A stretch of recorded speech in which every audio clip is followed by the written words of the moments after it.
Hey everyone, great to have you back. Thanks for tuning in today. We've got a fresh new story for you, so let's jump right in. I was mindlessly scrolling through my phone, half watching some video I wouldn't even remember in 5 minutes, when Emily walked into the living room. I barely noticed her at first, just a glimpse of her standing near the doorway, like she was hesitating to come closer. When I finally looked up, I saw an expression on her face that made me set my phone down. It wasn't anger or sadness. Nothing obvious I could brace myself for. No, this was something else. Determined, but hesitant. Like she had practiced what she was about to say, but still wasn't sure if she should say it. "What's up?" I asked, leaning back into the couch. She took a deep breath, then let it out slowly. "I've been thinking about something a lot lately, and I need to talk to you about it." There was something in her tone, calm but deliberate, that made the hairs on the back of my neck stand up. I nodded, signaling for her to continue. "I want to remove int asterisk Macy from our marriage completely." The words hung in the air like a fog, thick and impossible to see through. I blinked, sure I had misheard her. "What?" She sat down on the edge of the couch, facing me but not quite looking at me. "I don't think physical closeness is necessary anymore. I've been reading a lot about it, and I really believe it's something that holds people back. It creates expectations, limits personal growth. It's outdated." I let out a short laugh, waiting for the punchline. When it didn't come, my stomach clenched. "You're serious?" She nodded. A strange kind of pressure built in my chest. "Where is this coming from?" I asked, trying to keep my voice steady. "Is this about something I did?" "No," she said quickly. "It's not about you. It's about me." That answer didn't make me feel any better. If it had been something I did, something I could fix, at least I'd have a direction. But this felt like the ground shifting underneath me with no warning. She continued, her words carefully measured, like she had rehearsed them. "I've realized that I don't want our relationship to be defined by physicality. I want to focus on deeper things, on personal development, on freedom." Freedom. That word stuck out to me like a flashing red light. I leaned forward, elbows on my knees. "And what does that mean for us? Are we still?" I couldn't even finish the sentence. "We'll still be married, of course," she said, as if that was the part one was worried about. "We'll still have everything we've always had, just without that aspect." Everything we've always had? I swallowed hard, my mind scrambling to make sense of this. "Emily, I don't understand. Since when do you feel this way?" She looked down at her hands, twisting her fingers together. "I don't know exactly when. It's been building for a while. I've just been learning more, reading more, seeing things differently." "What things?" I asked. She sighed, as if this conversation was exhausting her. "Things about detachment, about moving past old ideas of what marriage should be. There are people who live this way, Thomas, and they're happier for it. They're free." There was that word again. I stared at her, trying to find some crack in her explanation, something that would make this make sense. "And I don't get a say in this?" She finally looked up at me, her eyes filled with something almost like pity. "I just think you don't understand yet." That hit me in a way I wasn't expecting. Like I was some ignorant caveman clinging to the past while she had moved on to some higher level of enlightenment. I exhaled sharply and leaned back against the couch, running a hand through my hair. "Emily, this is a lot. You can't just decide something this big without talking to me about it first." "I am talking to you about it now," she said. "That's not what I mean." I snapped, then forced myself to take a breath. "I mean, you're telling me like it's already decided. Like my feelings on this don't matter." She frowned, looking frustrated now. "Of course your feelings matter. But this isn't something I can compromise on. It's just how I feel. It's what I need." I stared at her, trying to recognize the woman sitting in front of me. The Emily I married wasn't like this. She didn't make unilateral decisions about our relationship. She didn't dismiss my concerns like they were inconveniences. And yet, here she was. I shook my head slowly. "So what happens if I say I can't do this?" She hesitated for just a fraction of a second. Then, carefully, she said, "I hope you'll try to understand. I hope you'll at least give it time." That tiny pause told me everything. She wasn't giving me an option. This wasn't a conversation. It was an announcement. And suddenly, I felt something I hadn't expected. Fear. Because it felt like I had just lost something important, and I didn't even know what it was yet. The days that followed were filled with an eerie quiet, the kind that wasn't peaceful but suffocating. Emily and I still lived in the same house, still went through the same motions, waking up, making coffee, going to work, but everything had shifted. Conversations felt forced, like we were actors playing a couple rather than actually being one. I kept waiting for her to bring up our discussion again, to say she had changed her mind, that she realized how absurd it all was. But she never did. And the longer she stayed silent, the more I started to realize she had never expected me to argue in the first place. In her mind, this was a decision, not a debate. It was the little things that unsettled me the most. The way she had started dressing differently, more formal, more structured, even when she was just sitting at home. She used to love curling up in sweats and an old hoodie, her hair in a messy bun. Now, she always looked polished, like she was ready to give a TED Talk at any moment. Even her perfume changed.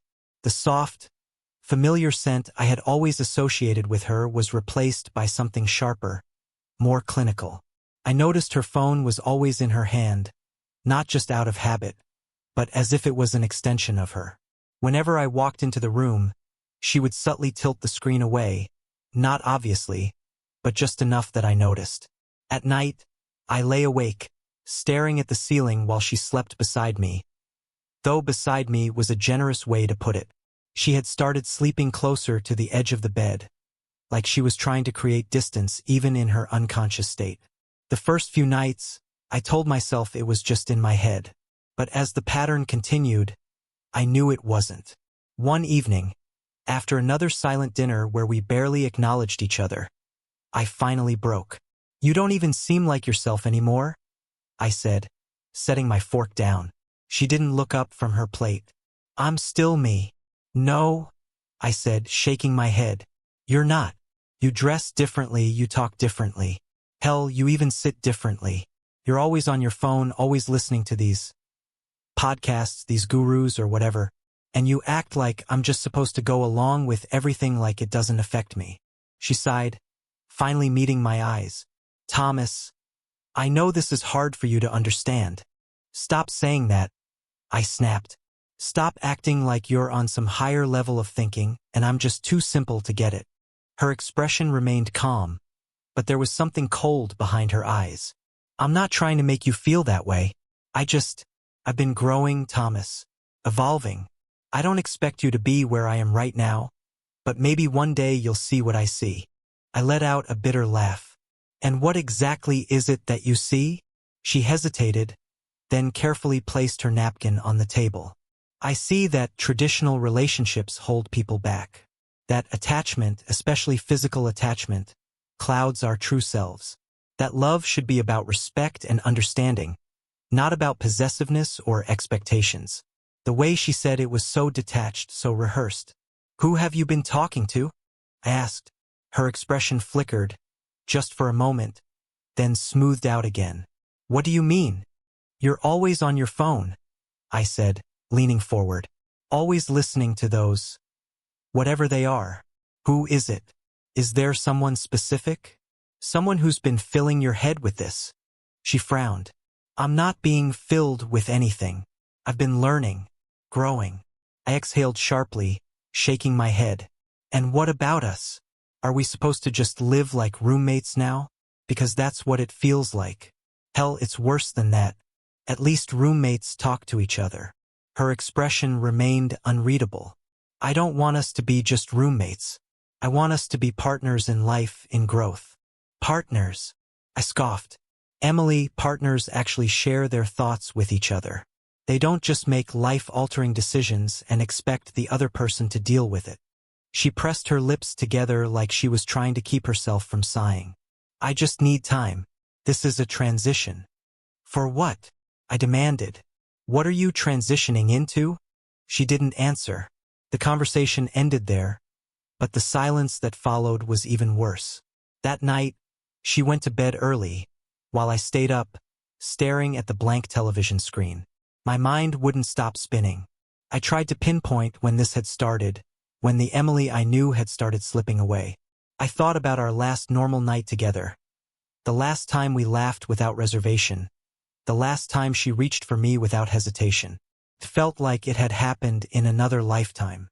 Sometime after midnight, I found myself reaching for her laptop. I hesitated, my fingers hovering over the lid. I wasn't the kind of guy who snooped. I never had a reason to. But now I felt like I was living with a stranger, and I needed answers. I opened the laptop. Her browser history was almost empty. That was the first red flag. Emily never cleared her history. But one open tab remained. One she must have forgotten to close. It was a forum. The title at the top of the page read, "Women Redefining Their Marriages." My stomach tightened as I scrolled through the posts. It was filled with women talking about awakening and breaking free from traditional constraints. Some posts were harmless enough, people talking about self-growth, independence. But then I saw the comments, and one name kept appearing. Ryan. The posts were vague, but his comments weren't. He was encouraging them, telling them how strong they were, how brave, how they deserved more. And then, near the bottom of the page, I saw it. Post from Emily. She had written about her journey, about feeling trapped in expectations, about wanting more for herself. And there, beneath her words, was a comment from Ryan. "You are incredibly smart and brave. I'm lucky to be able to share my thoughts with you." A slow, sinking feeling settled in my chest. I clicked on his profile. It was private, but I could see his posts. Long, poetic musings about love, freedom, enlightenment. He spoke like a man who wanted to be worshipped. And Emily had been responding to him. I closed the laptop, my hands trembling. Who was Ryan? And why did it feel like, somehow, he had already taken my wife away from me?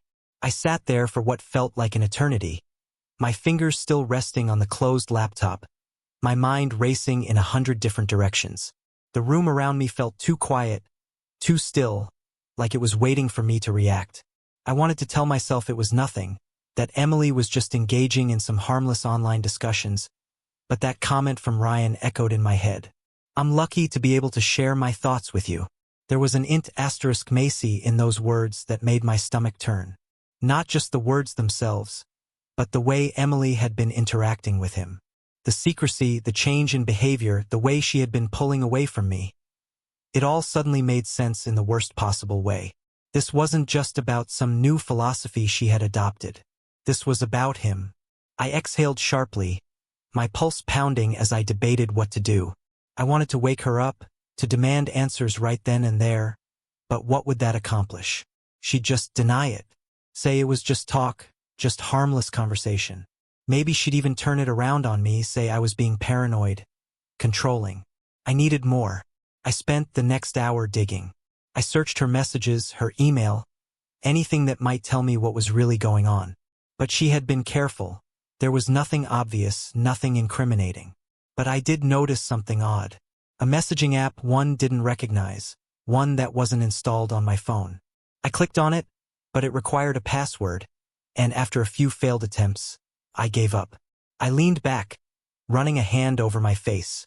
The evidence wasn't solid yet, but I knew, deep in my gut, that something was wrong. The way she had changed so suddenly, the way she spoke about freedom, the way she looked at me like I was just another obstacle in her self-discovery. It all pointed to something more than just an innocent shift in mindset. I barely slept that night. I kept expecting her to wake up, to somehow sense that I had been looking through her things. But when morning came, she acted as if nothing had happened. She walked into the kitchen in her usual calculated way, dressed neatly, pouring herself coffee without acknowledging my presence. "Morning," I said, testing the waters. She glanced at me and gave a small, polite smile. "Morning." That was it. No warmth, no familiarity. Just that same detached, businesslike tone she had been using for weeks. I watched her carefully. I wondered if she knew I was onto her. If she could feel the shift in me the way I could feel it in her. "What are you up to today?" I asked, keeping my tone casual. She shrugged. "Just work. And then I have a meeting afterward." "A meeting?" She hesitated for just a fraction of a second before nodding. Yeah. A group discussion about, the stuff I've been into lately. Her words were vague on purpose. I forced a smile. That's great. Where is it? She stirred her coffee, not looking at me. Just a small gathering. A friend of mine is hosting it. A friend. I leaned forward slightly. Which friend? She finally looked up at me, her expression unreadable. Thomas. Why are you suddenly so interested? The way she asked it was calculated, like she was trying to flip the dynamic, put me on the defensive. I had to be careful. I just want to understand, I said smoothly. You've been really involved in this whole thing, and I guess I just feel a little left out. Her expression softened, just a little. It's not something you'd be interested in. How do you know? I pressed. She tilted her head slightly, studying me. Because it's not about relationships in the way you think of them. It's about personal evolution. And I don't think you're ready for that kind of conversation. There it was again. That patronizing tone, like she was speaking to someone beneath her. I nodded slowly. Right? Well, I hope your meeting goes well. She gave me another small, polite smile, then picked up her phone and started scrolling. Conversation over. I left for work, but my mind wasn't on anything except her. The way she had evaded my questions. The way she had reacted when I asked for details. I kept thinking about Ryan, about that stupid forum, about the messaging app one couldn't access. By lunchtime, I had made up my mind. I wasn't going to sit around and wait for the truth to reveal itself. I was going to find it. That evening, I told her I had to stay late at work. She barely reacted, just nodded and muttered something about having a busy night herself. That was fine. I wasn't actually staying late. I was following her. I parked a block away from our house and waited. It wasn't long before she emerged, dressed more carefully than usual, her phone clutched in her hand. I watched as she got into her car and pulled out of the driveway. I gave her a minute, then started my car and followed at a safe distance. She drove across town, past the usual places she would go, until she reached a quiet street lined with small houses. I parked further down, watching as she got out and walked up to a modest-looking house. And then the door opened. A man stood there, smiling as he let her inside. I couldn't see much, just the silhouette of his face. But I knew, Ryan. My heart pounded as I sat there, gripping the steering wheel so tightly my knuckles turned white. She had lied. About the meeting. About everything. I waited, my mind racing with possibilities. Should I go up there, demand answers right now? Should I wait and see how long she stayed? My stomach churned at the thought of what might be happening inside. I checked the time. 20 minutes passed. 30. 45. I had seen enough. I pulled out my phone, my hands shaking as I opened my messages. I typed out a single text. Who is Ryan? Then I hit send. And waited. I stared at the screen, watching the message sit there, unread. My heart pounded in my chest, each second feeling longer than the last. She was in that house, with him, and she had no idea I was outside, watching, waiting for her response.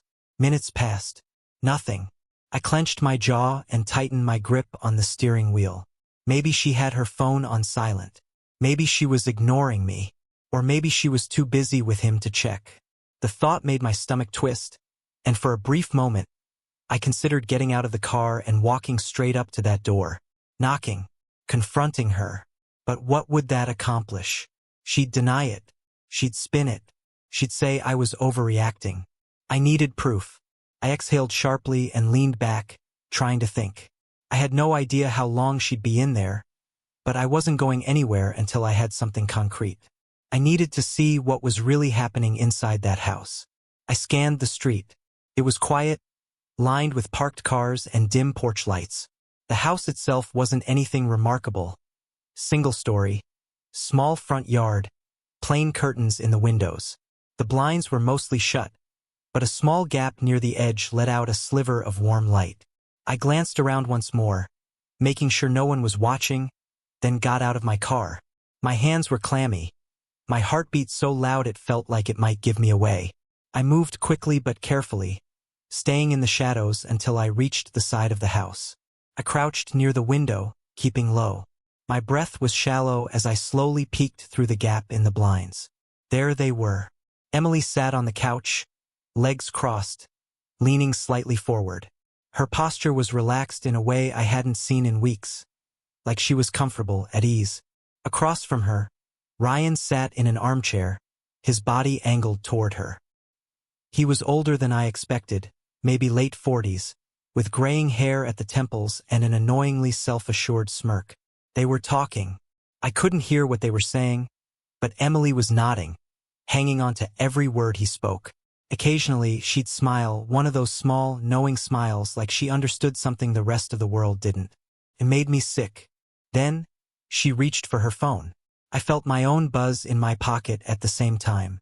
Emily, why are you asking? I exhaled, my breath fogging up the glass slightly. She wasn't even going to lie, wasn't going to pretend she didn't know who he was. Just a cold, calculated response. I stepped back from the window, swallowing the bitter taste in my mouth. She wasn't just meeting with him. She respected him, trusted him. Whatever this was, it wasn't casual. I turned and walked quickly back to my car, my mind spiraling. I needed to respond carefully. If I pushed too hard, she'd shut down. If I acted like I didn't know, she'd keep lying. I had to get her to admit it. I typed back, "Me, just something I saw. Seemed like you two talk a lot." A minute passed. "Emily, we do. He understands me in ways I don't think you ever have." My grip on my phone tightened. There it was. The first real crack. "Me? You mean because I don't tell you everything you want to hear?" Another pause. "Emily, no. Because he sees me for who I am, not who I used to be." I stared at the words, something cold settling deep in my gut. This wasn't just some new philosophy she had adopted. This wasn't about self-growth or detachment. She had found something or someone who made her feel like she had outgrown me. I could feel myself teetering on the edge of something dangerous. I wanted to scream at her, to call her out, to drive up to that house and drag her out of it. But I couldn't. Not yet. I needed more. I put my phone down, took a deep breath, and started my car. If she wanted to play games, fine. I could play too. I drove home, my mind already working through the next steps. If she was keeping secrets, then so was I. The next morning, Emily acted like nothing had happened. She came downstairs, dressed for work, sipping her coffee with the same detached politeness she'd been using for weeks. "Sleep okay?" she asked, like she actually cared. "Yeah." I lied. "You?" She nodded, not looking at me. "Got home late. That meeting ran longer than I expected." I studied her carefully. "Yeah? What did you guys talk about?" She took another sip of her coffee. "The usual. Growth. Change. Letting go of the past." I almost laughed at the irony. Letting go of the past. Right? I leaned against the counter, watching her closely. "You ever think maybe you're running away from the past instead of letting go of it?" For the first time in a while, I saw her falter. Just for a second. Her grip on her mug tightened. Then, just as quickly, she recovered. "You wouldn't understand," she said simply. I wanted to press her, to see just how deep this rabbit hole went, but I had to be patient. So instead, I just nodded. "Maybe you're right." She studied me for a moment, like she was trying to figure out if I was being sincere. Then she smiled, small, almost relieved, and set her mug down. "I'm glad you're starting to see things differently," she said. I forced a smile. "Yeah, me too." That night, after she went to bed, I unlocked her laptop again. This time, I was ready. I had spent the afternoon researching ways to access hidden files and messages, and within minutes, I found what I was looking for. An encrypted folder, buried deep in her documents. I opened it. There were emails, dozens of them, between her and Ryan. I started reading, my hands shaking. "Emily, I know this is difficult for you, but change always is. You're stronger than you think. You don't have to stay where you aren't seen. Ryan, I know, but it's complicated. He's still my husband. Emily, a piece of paper doesn't define your freedom." My breath came shallow, my vision blurring as I scrolled through more messages. She wasn't just talking to him. She was planning something. And for the first time, I realized I wasn't just losing my wife. I had already lost her. I sat there, staring at the screen, my mind a chaotic mess of anger, disbelief, and something far worse: acceptance. The truth had been staring me in the face for weeks, maybe months, and I had refused to see it. Emily wasn't slipping away. She was already gone. She wasn't confused. She wasn't lost. She was making a choice. A deliberate, calculated choice to walk away from the life we built, from me, and she had just been waiting for the right moment to do it. I scrolled further. The messages between them weren't romantic, not exactly. At least, not in the way you'd expect. There was no talk of love, no explicit confessions. It was something worse, something deeper. Ryan wasn't just another man. He was a guide, a mentor. He had burrowed his way into her mind, twisting the way she saw the world, convincing her that the life she had wasn't real, wasn't enough. Emily, you deserve to live without the weight of obligation. You deserve freedom. Don't let guilt keep you in a place that no longer serves you. Ryan, I know, but there's still part of me that feels like I owe him something. Emily, you don't owe him your life.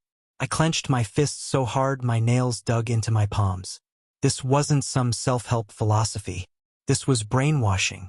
She had let this man worm his way into her thoughts until I was nothing more than an anchor weighing her down. And she had been lying to me while she planned her escape.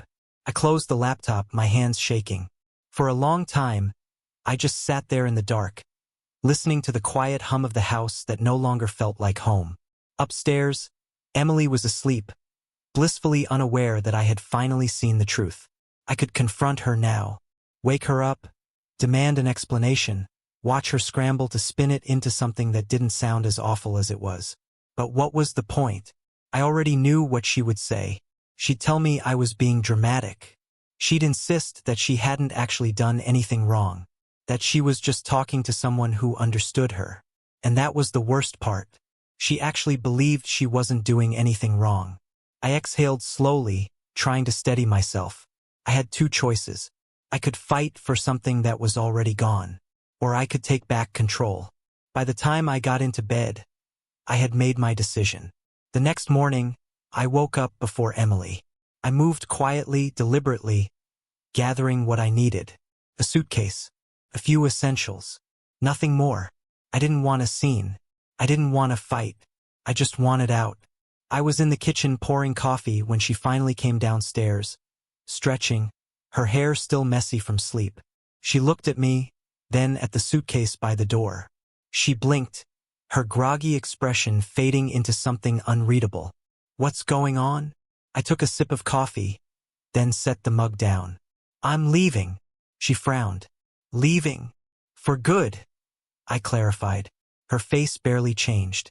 No shock, no real sadness, just a flicker of hesitation, like she was choosing her words carefully. Why? I let out a breath, shaking my head. Emily, you know why? She was quiet for a long moment. Then she nodded like she had expected this. Maybe she had. Maybe she had been waiting for me to be the one to walk away so she wouldn't have to. So that's it? She asked. You're just going to leave? I let out a short, bitter laugh. Emily, you left first. You just didn't bother telling me. She exhaled through her nose, folding her arms across her chest. I never wanted to hurt you. I studied her, trying to find some trace of the woman I had married. But I couldn't. No, I said, my voice steady. You just wanted me to sit back and let you. Her lips pressed together, but she didn't argue. She didn't even try to convince me to stay. And that told me everything I needed to know. I picked up my bag, walked to the door, and placed my key on the counter. I hope you find whatever it is you're looking for, I said. She watched me, silent. And then, finally, she spoke. I hope you do too. I nodded once, then walked out the door. The morning air was crisp, cool against my skin as I stepped outside. I didn't look back. I didn't need to. As I got into my car and pulled away from the house, I felt something I hadn't expected. Relief. For the first time in a long time, I could finally breathe again.